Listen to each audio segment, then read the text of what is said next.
Good afternoon, everyone.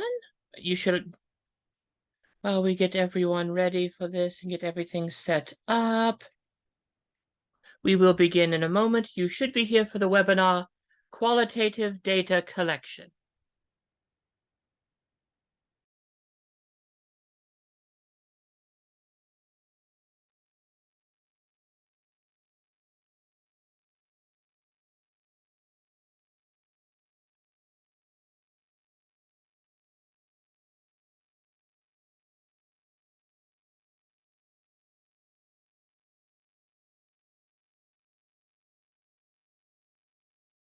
We'll get started in a moment. How's everyone's afternoon?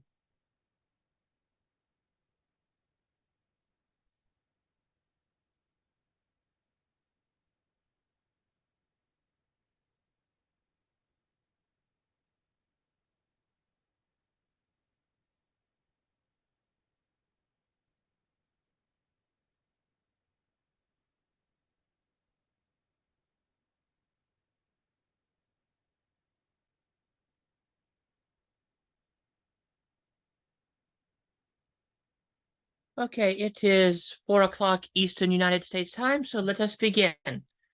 Good afternoon. I am Dr. Joanna Broussard.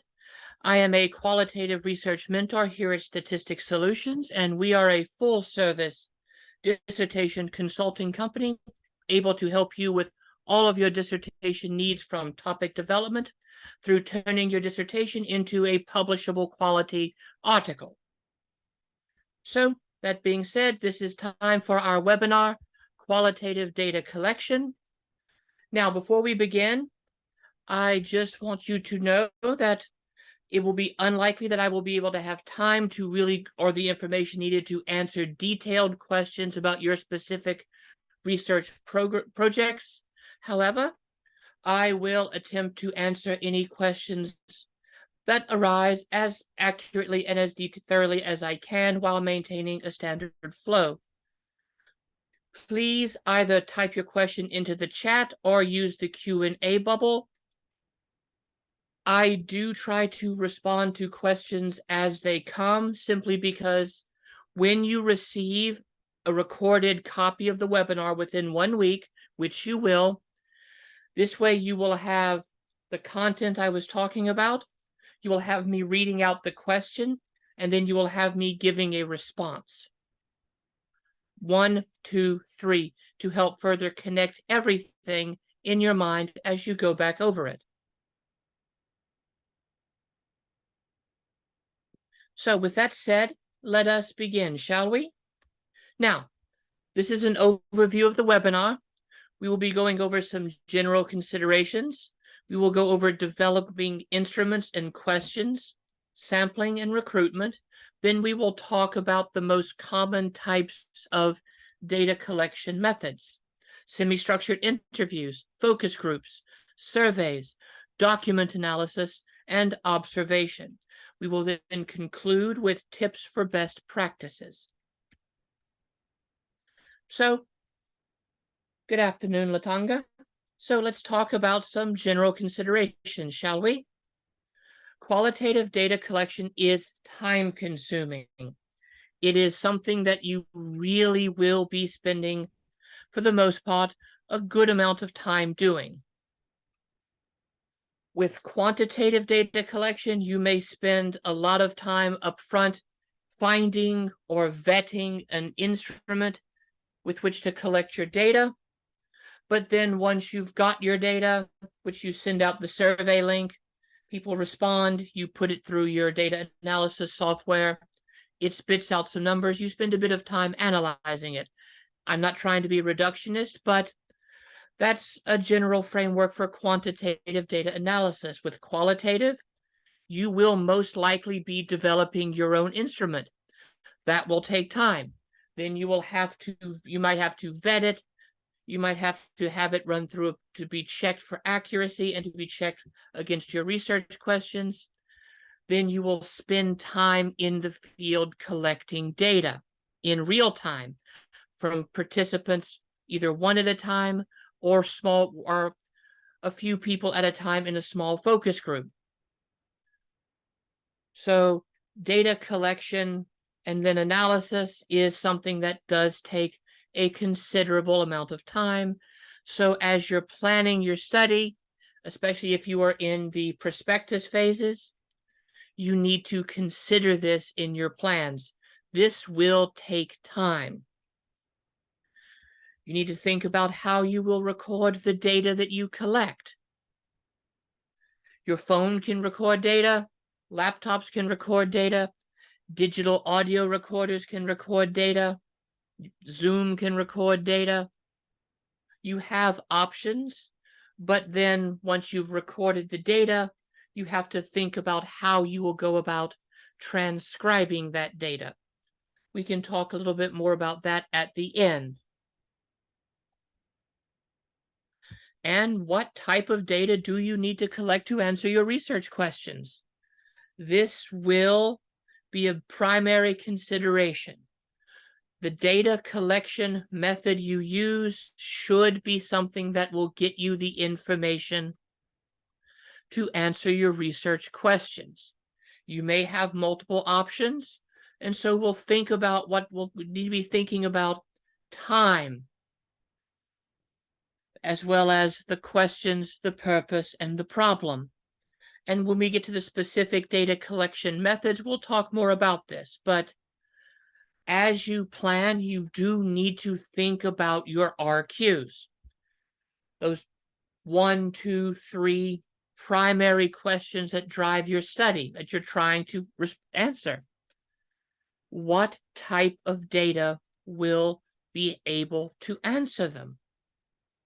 And so, with that, we will then move on to discussing developing our instruments and our questions. Again, as I've said, most qualitative data collection instruments require that you develop some form of question.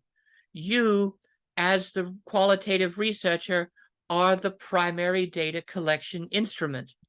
You will be delivering the interview questions. You will be conducting a focus group. You might be conducting observations. You may be scanning the documents that you analyze if you are doing document analysis. So you need to think about questions that will stimulate responses beyond yes and no, or simple answers. You want your questions to be open-ended, and you need to word them in a way that will get your participants thinking about the topic and giving you detailed information. And you also need to recognize that sometimes with some participants, no matter how well you write the question, you're going to get simple responses. It's going to happen at some point. You want your questions to be unambiguous. You want to get to the point. How was your day today? Is a bad question for a qualitative interview because, one, you could answer it good, fine, great, terrible, horrible, no good, very bad. You can someone could answer it very simply, 1 or 2 words, but you don't want, unless you want a full recounting, tell me about your day, is still a bit ambiguous. Tell me about your work today, the work you did on your job today. Tell me about what happened at school today. The more focused and unambiguous the question, the more the question gets to the point of what you're trying to understand, the better the question. The language needs to be clear. Now, if you've spent any time in the academy, before I took this job, I was a college professor for a decade. We in the academy, we tend to speak with a lot of academic jargon. In your graduate program, you are taught to speak the jargon. You're taught to speak the lingo. But most people that you interview, that you speak to when you're conducting research, your participants, Most of them do not speak academic lingo. Most of them don't know the jargon.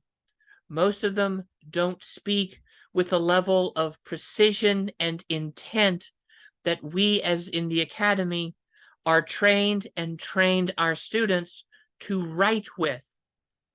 And so the language needs to be clear for the average educated individual.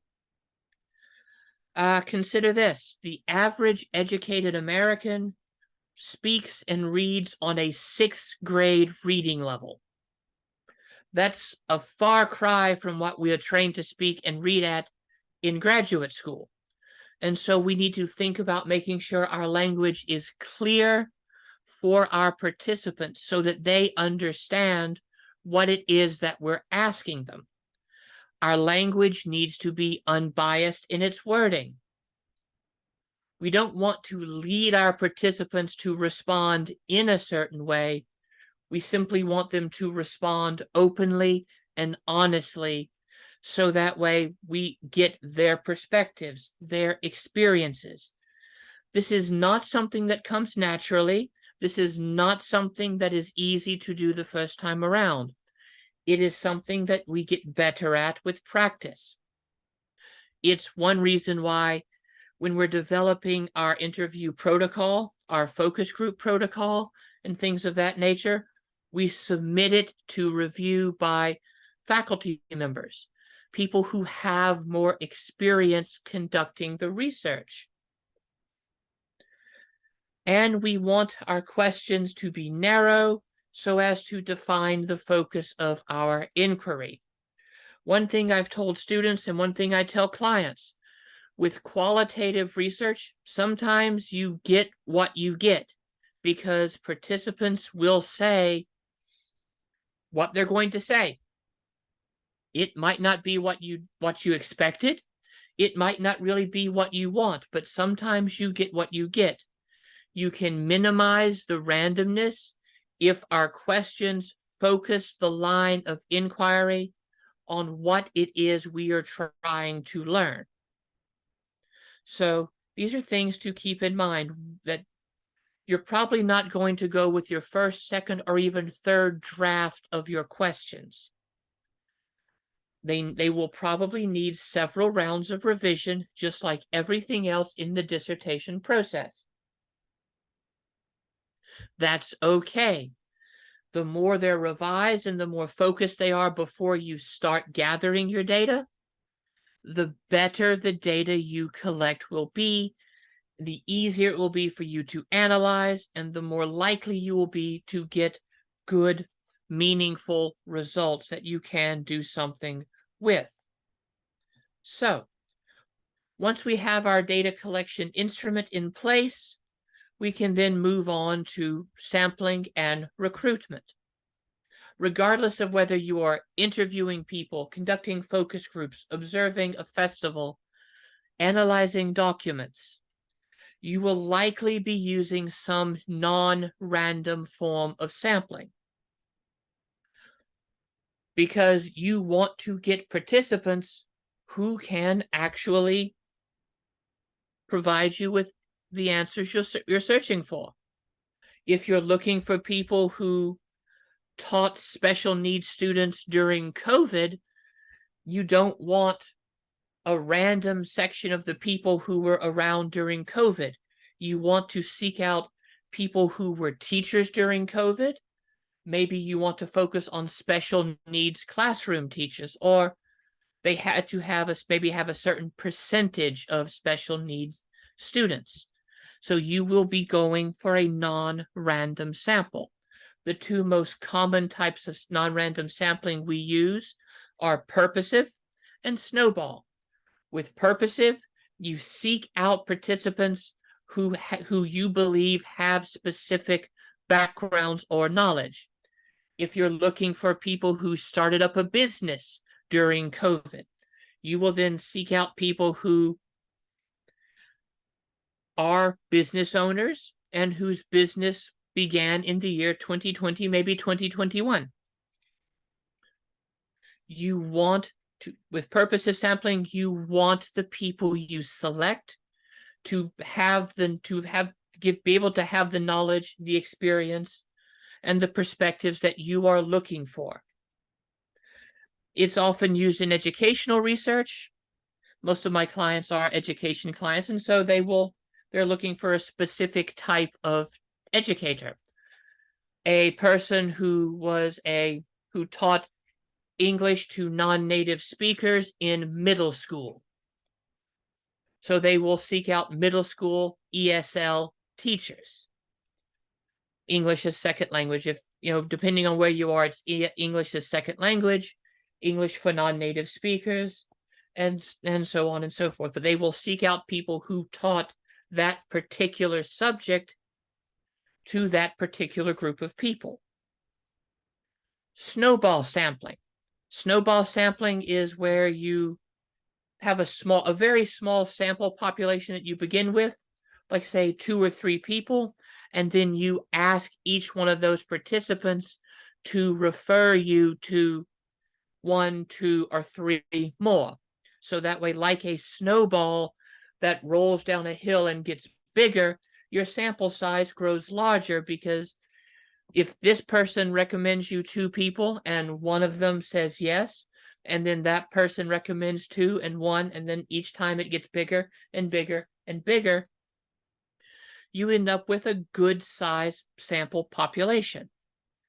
Now let's talk about your sample size, shall we? It will be smaller than in quantitative.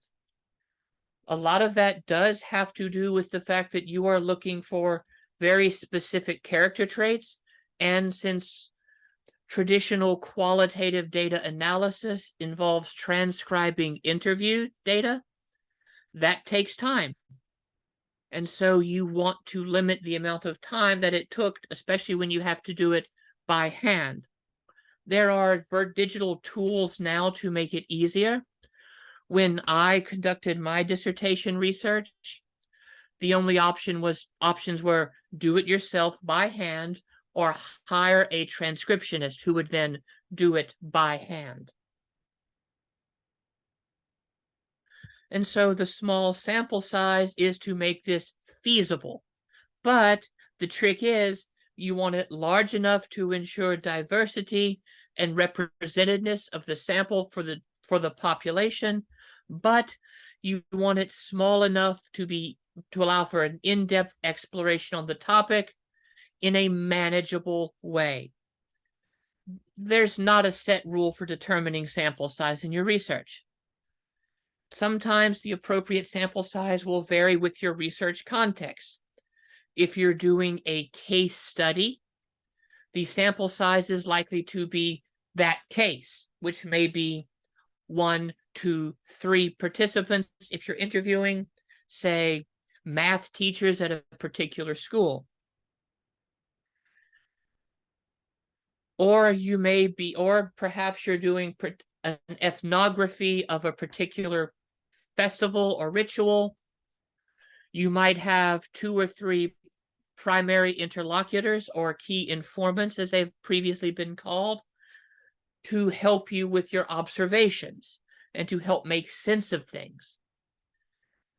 If you're conducting interviews, you might have 10, 12, 15 participants. So think about the context, think about the population, think about how many data points it will take to reach data saturation, the point at which no new data is generated. I worked with a client a few months ago who had 30 participants that he interviewed for 2-hour interviews. We reached data saturation at 27 participants. I've had clients who have had 15 participants, and we've reached data saturation at 11. You never know at what point that will occur, but it's always better to have a few more participants than you think you're going to need in order to help you reach data saturation, and 2, to allow for the possibility of data attrition.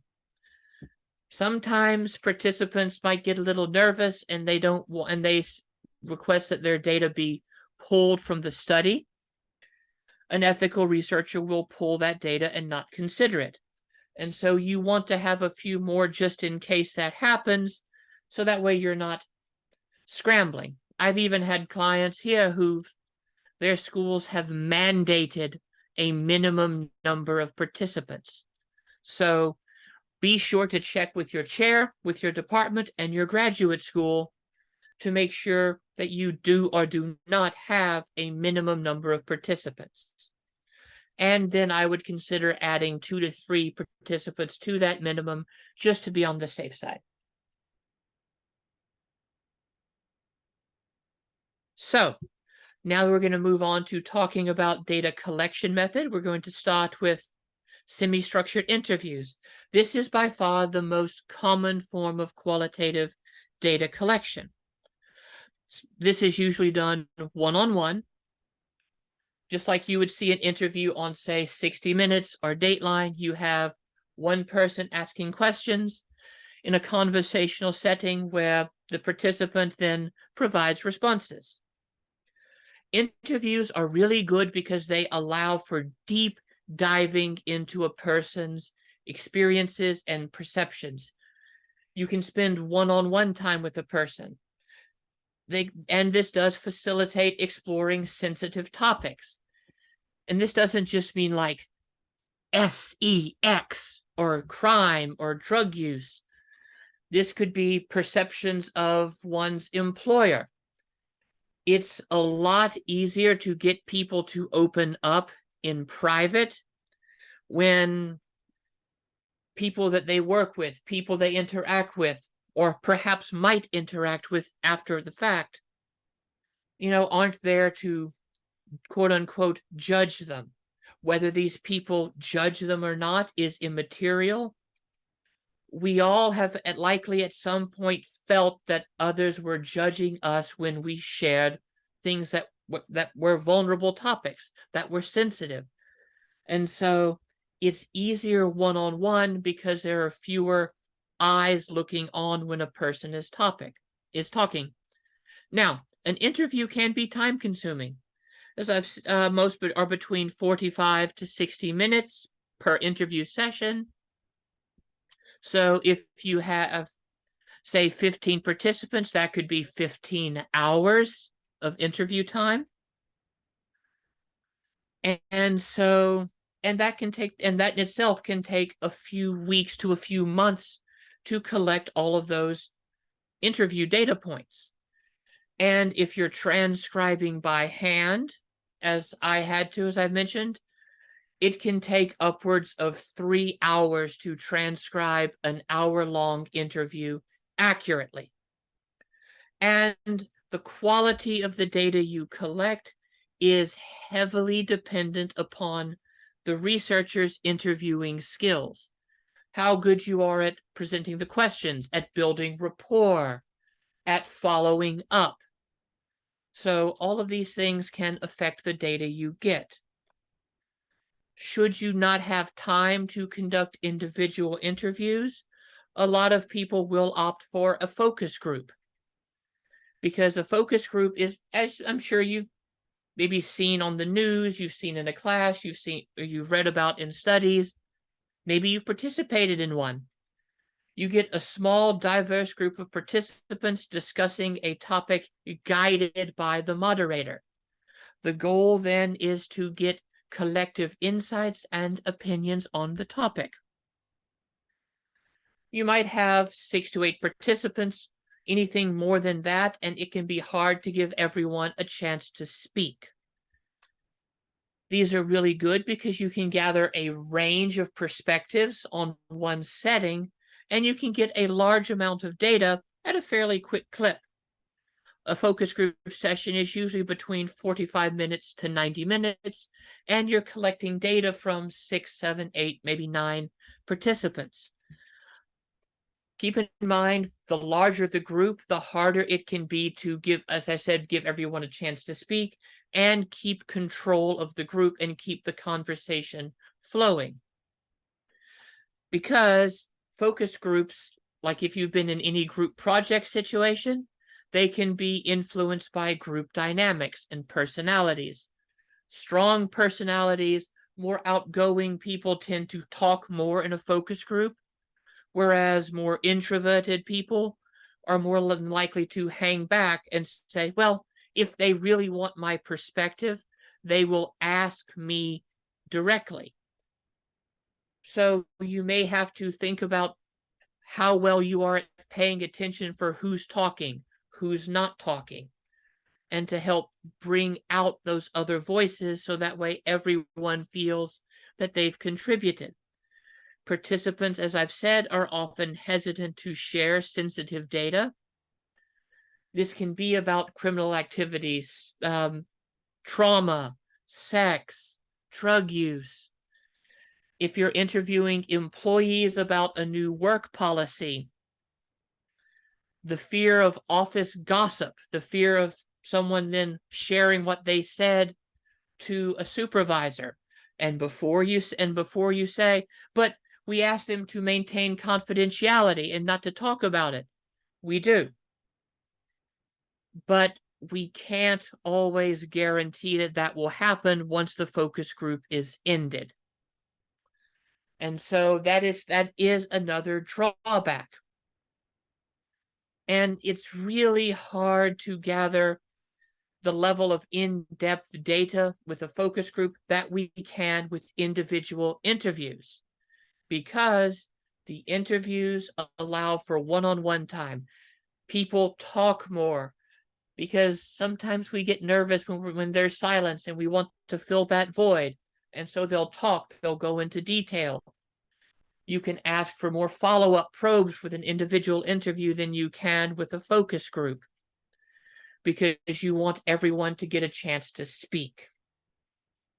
Surveys. Surveys are one of those, shall we say, Damoclean sword methods. You'll be using structured questions, open-ended, to gather information from a large group of participants. People who do mixed methods research often love to use qualitative, open-ended, quote-unquote essay-style questions in their survey. They can be administered in person, over the phone, over Zoom, online through portals like SurveyMonkey or Qualtrics. So you get them remotely. You can reach large numbers of participants quickly, but data gathering can then be limited. Well, the number of questions, the question type, the response length, the wording of the questions, how detailed answers people are willing to provide. If you've ever taken an online survey, you don't always do your best, do you? Sometimes you're just trying to get through it as quickly as possible. You want to help the person, but you're not always, but surveys, especially if they're remote, you don't have the pressure of seeing the person in front of you and that, oh, I don't want to disappoint this person. I tell clients that with survey data, the gap between willing to participate and motivated to do the best I can becomes widened. If you don't know what that means, willing to participate, have you ever said or heard someone say, C's get degrees? I only need a D in this class to graduate?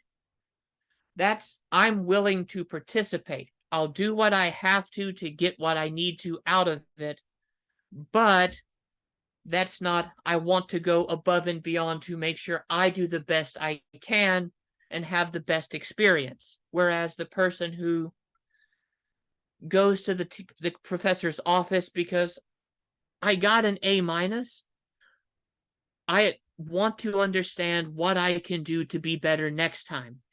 That's the person who is motivated to do their best. And so they may agree to participate in the study, but that doesn't mean they're going to be motivated to give you a detailed answer. And I see it all the time with clients who use surveys. Oftentimes they will ask very detailed questions and they'll get 1 or 2 word answers. They're like, I was expecting like paragraphs or essays, and yeah, they answered your question. They answered it with as little effort as they could to answer it in the way that would satisfy the question. And so that's one reason that surveys, while you can get a lot of people, their utility is very limited because you really don't know what you're going to get. Document analysis. This is one of those things we often don't think about because it bridges historical through the contemporary period. You are examining and interpreting written and visual documents, newspapers, reports, emails, television programs, perhaps conversations people have that have been recorded, to journals, manuscripts. These documents can provide a wealth of information that is, of course, dependent upon the document, its quality, and your ability to pull information out of it. They can be conducted remotely. I know that a lot of research libraries, like British Museum, the National Library in Copenhagen, they're starting to digitize their manuscript collections. So even for people who are doing research on the ancient world, the medieval world, the Renaissance, you don't have to physically go to these places and be vetted, as I did for some of my research, to get access to some of these documents. You can check their website and see what they have digitized. But even then, you have to consider the documents you're looking at for how well you can get the information out of it. Not all documents can be digitized for remote viewing. For some, the age of the document or the condition the document is in make it difficult to safely digitize. Technology is getting better, so that's becoming less of an issue, but it is still an issue. Even for documents that are written in your language, the script and that document may be written in. People who have seen manuscripts from the 18th century and the 19th century often have a hard time because of the flowing, flowery script that was used. And those really aren't even that old. Even early 20th century handwritten manuscripts. And if you're looking at handwriting for anyone, well, nowadays we know that handwriting is quite the variable mixed bag. So, but we have to think about that. But you might say, well, I'm going to be looking at data collected documents like test scores or population data from the census. That will be typed up data. It will be easy to read. Yes, it will. But you still have to think about getting access to it and what you need, and will this data help you answer the question? I've had a lot of clients here who think that having this type of more or less objective data will help them because it provides triangulation. To an extent, it does. But just because you're collecting data doesn't mean that data will help you answer the question. It may provide context, and these documents can be great for historical context, for putting things in perspective. So that way you can give a more nuanced response to the qualitative data you collect. But document analysis is time-consuming, or it can be, as I've said. If you have to go to the place where the manuscript is housed, whether that be a journal, the private papers of, say, Edgar Allan Poe or Mary Shelley, or the Beowulf manuscript, of which there is only one. You have to have the time to go to the place, to make an appointment, to get access to it. You have to collect letters of recommendation from scholars in the field to vet you. You have to sit there and actually look at the manuscript in person. It's an awesome and awe-inspiring process when you do that, but it is something that does take time. You have to then take the time to analyze the data. Sometimes you may or may not be allowed to photograph pages for later use. And so that might mean more than one trip to look at it if you're having a hard time reading the script, because that can be an issue, as I've said. So getting the data, collecting it, reading it, analyzing it as well, that's something that takes time in addition to the interview, survey, focus group, observational data you've collected. And depending upon the age and what is known about the data sources, the context for what the data provides can be very limited. Document analysis is a mixed bag. It is not something that we can always get the same level of quality result from. And so we do have to consider its utility for each individual project. Now, let's talk about observations.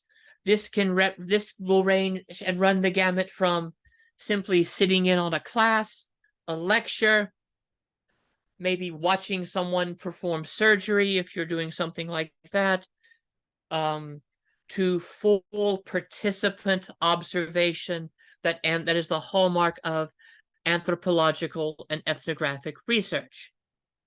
The goal is to document actions, behaviors, and interactions of the participants in their natural setting, in situ. You want to see how these things happen in real time as experienced by the participants. A friend of mine has done research on trolling and both cyberbullying in online MMORPGs. And so there's one thing interviewing participants about their experiences. It's another to join up with the group of players and record gaming sessions and witness, observe, and experience cyberbullying, harassment as it happens, and see how people interact with these individuals. The researcher may or may not participate. As I've said, sometimes you're just observing. You may just sit and observe and just record notes. Other times, you may participate. That's the hallmark of ethnography and anthropology. You participate to understand what it feels like to do something, to go through something. Observations can provide rich, in-depth understanding of a setting, of a behavior, and as you might have surmised, they are time-consuming. Why? Because they are conducted in real time. If you are, say, conducting participant observation on running the Courrier du Mardi Gras in, say, a small Louisiana town like Eunice or Mamou, that's the Courrier du Mardi Gras only happens on one specific date each year. So you can only conduct it at that time. You would then have to wait until the next time, travel to Eunice, to Mamou, to Ville-Platte, if you will, and then participate. You can't participate in certain things when they are not occurring. And so you have to budget the time for that. You have to recognize that your presence as an observer may influence the event. It may not. Some people are really good at tuning out observers. Some people are not. Some people will quote unquote play to the audience or play to the camera because it's a way to then make themselves feel like they are the star of what's going on. And because these observations are done in a public setting, I'm sure you understand it can be difficult to gather sensitive and private data, which is why anthropologists often pair participant observation with one-on-one interviews with, say, 1, 2, 3 primary interlocutors or key informants.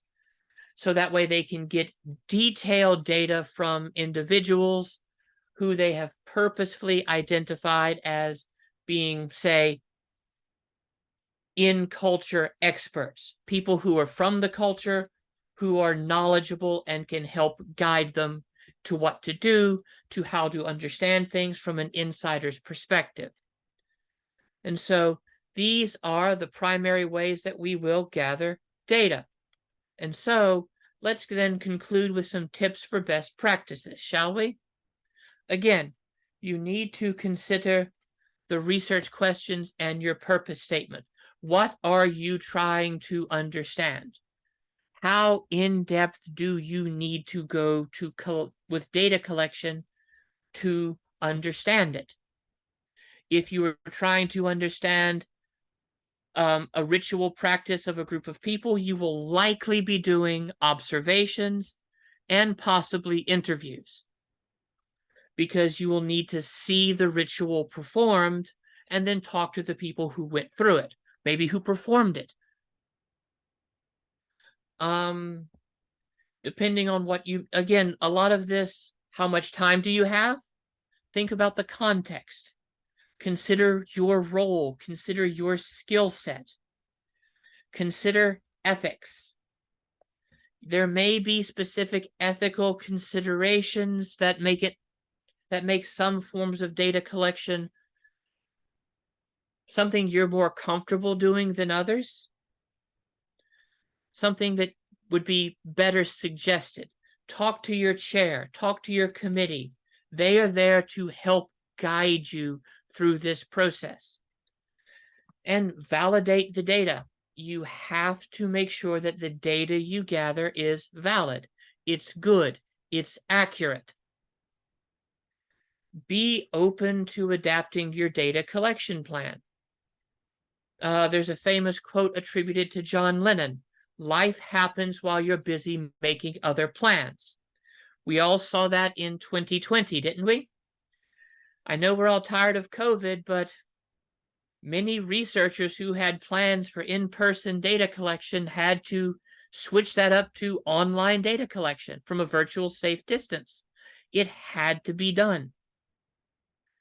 With whatever data collection and recording method you're using, bring extra chargers and batteries. If anything can go wrong, it will. And at some point, you're going to have your battery die on you. Your charger will fail. There might be a power outage. So if you've plugged something in, well, if there's no batteries, you're screwed. Bring a backup recording method. I know I have mentioned this in passing, that there are digital ways of transcribing your data. And as we think about validating the data, that's part of what the transcription process is for. We go over the data. We then take the audio recording and we make a text of it to then analyze. Oftentimes, we will submit the transcript to the participant to say, hey, is this what you said? Do you agree that this transcript represents what you said in an accurate way? And like I said, when I collected my data, we didn't have all of the digital methods we do now. And they're wonderful, but they still have to be checked for accuracy. We've all probably laughed at a YouTube video or a show on television where auto-generated captions said something that was nonsensical, right?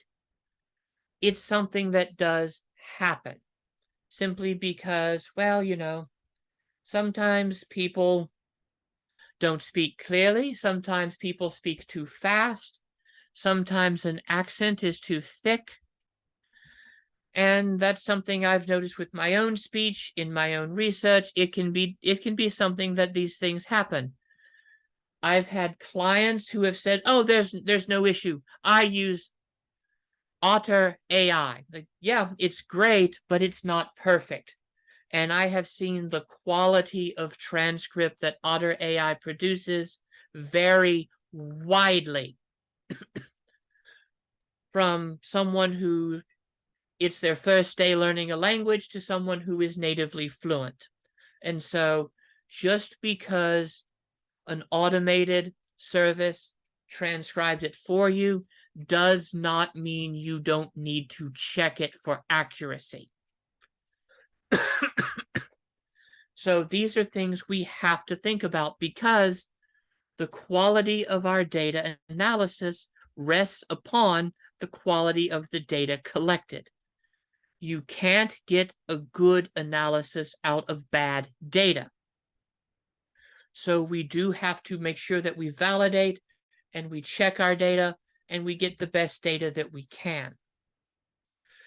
So, Tracy, are you talking about Otter?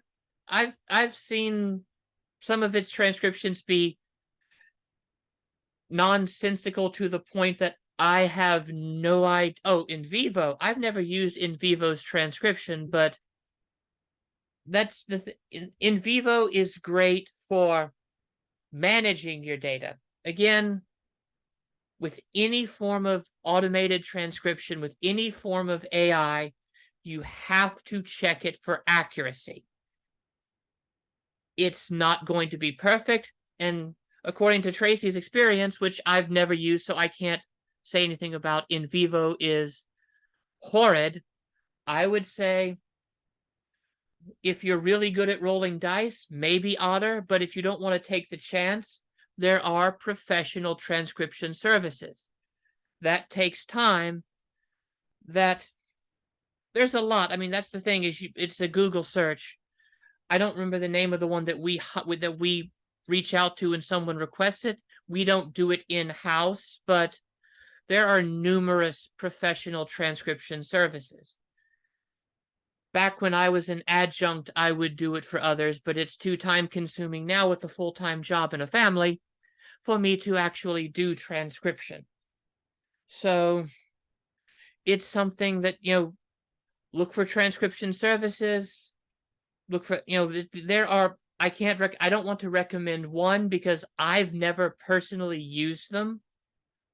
I know the one we have does a pretty good job, but that's something that if you contact our sales department, they're happy to help you with. They can help you find a transcription service. It is an extra fee, but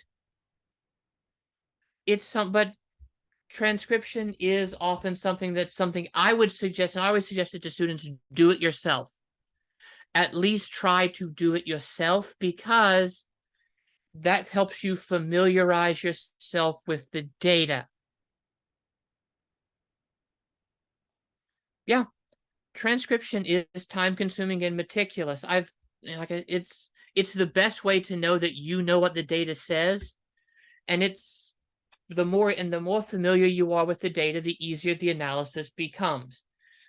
Qualitative research is time consuming. And the thing with hiring a transcription service, you don't always know what their turnaround time's going to be. You don't know how busy they are at a given point in time. And so that may be something that adds extra time to your project that you don't have. So there's pros and cons. You have to weigh it. You have to weigh how much time you have, how much patience you have. Self-transcription is time-consuming. It's a meticulous process. It's often frustrating, but it's the best way to learn the data. How can transcribing affect data that may be stale? What do you mean stale? Based on IRB requirements.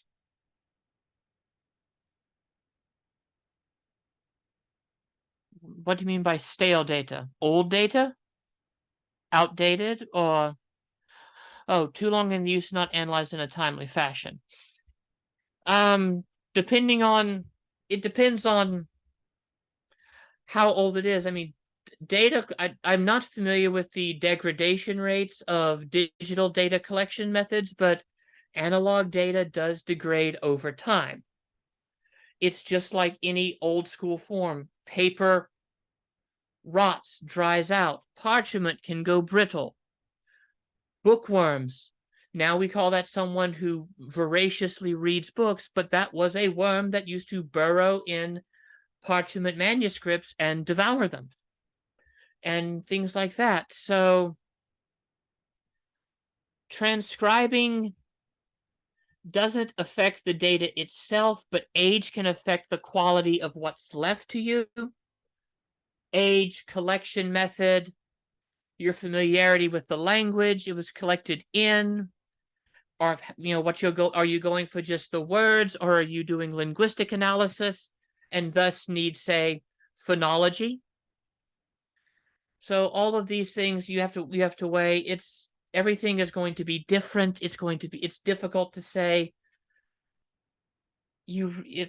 And my time frame for data that wasn't analyzed timely may not be exactly what your time frame is. I'm thinking 20, 30 years. If it's even 5 years, the data should still be good, but you may want to collect some more because what you collected then, a certain may not be reflective of experiences now. It's one of those things to consider. Transcribing shouldn't affect the quality, but the timeliness will affect its utility and its applicability to the world around us. So these are things we've got to think. Those are very good questions. So we are running out of time. So before we move any farther with anything, allow me to then remind everyone that should you need further assistance, Statistics Solutions is a full-service dissertation consulting company providing graduate students and other scholars with timely editorial support for your dissertation and all other scholarly projects. We can help at all stages from topic development through turning your data in dissertation into an article of publishable quality. For information about our services, and to receive a free complimentary 30-minute consultation that is available Monday through Friday, 9 a.m. to 5 p.m. Eastern United States Time, please contact Janine Glace at info@statisticsolutions.com. Our phone number is 1-877-437-8622. We are here to help with everything, like I said, qualitative, quantitative, mixed methods. We go from topic development all the way through preparing for your final defense, and should you request it, helping you turn your dissertation into a publishable manuscript for journals and potentially books. We can help with any aspect of that, and we are here and happy to help you. So that said, we are almost out of time, so bitteschön, Tracy, bitteschön. I will leave you with this. The one piece of advice I wish I was given. You are not a machine that spits out research. You are a human. Complete your work in a timely manner, but take time to rest and enjoy the beauty that is being able to learn about something in the level of depth that writing a dissertation provides you with. Take time to rest. You deserve it simply because you're a human. Now, that said, this will be the final question because we are almost out of time. Is there a webinar with how our company helps students when considering hiring a dissertation company like yours? No, there isn't, but I will put that forward to management and see if they would like to have one prepared. That's a really good idea. Thank you. I will tell them that before I head on out for the day. So that said, I am Dr. Johanna Broussard. I am our qualitative research mentor, and all of us here at Statistics Solutions wish you the best of luck and the greatest success in your academic career, in your professional career, and in your lives. We are here to support you should you ever need us, but if not, we are here cheering you on from the sidelines. Okay? Remember, within 1 week, you should receive a recording of the audio and the PowerPoint for this webinar so that you can refer back to it should you need it. Thank you for joining us. I hope you have a lovely afternoon and the rest of your week is just as a lovely, pleasant week. Have a good day, everyone. You're quite welcome, Salamat, and I bid you all good day and good research. Tschüss.